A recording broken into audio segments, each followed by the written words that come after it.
All right, so after watching that video, I asked you guys to go and try this one by yourselves to determine which number is larger, 17/3 or 5 3/4. So I hope that you've all tried, and now I will go through so you can check your work, you can check your thinking, and see if you're ready to move on to today's practice.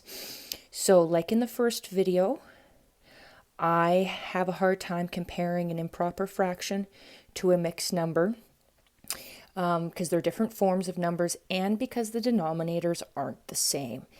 3 and 4, different denominators. So I'm going to change the improper fraction into a mixed number. I know that 3 goes into 17 5 whole times, right? 3, 6, 9, 12, 15. The next one would be 18. That's 6, but 17 is less than 18. So I know that 17/3 is equal to 5 wholes.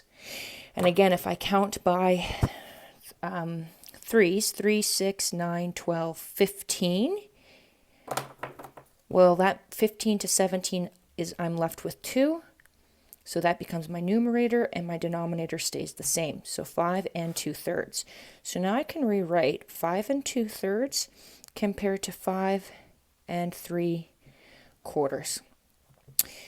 You could draw a picture to compare 2/3 and 3/4, but what I have suggested to my grade 6s is that they start to learn what we call benchmark fractions. We ask grade 6s to start memorizing that 2/3 is actually the same as 66%.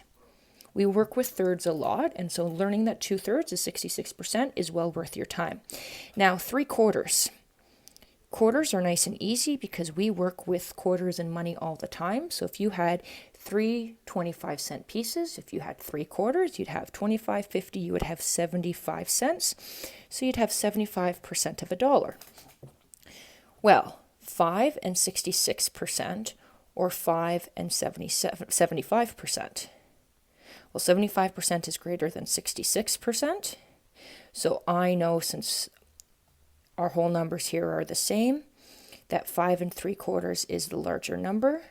So here I'm using the less than sign, but again, I'm going to make sure that that Pac-Man, that shark is eating the larger number. And so that I know, back at my original question, 5 3/4 is larger than 17/3.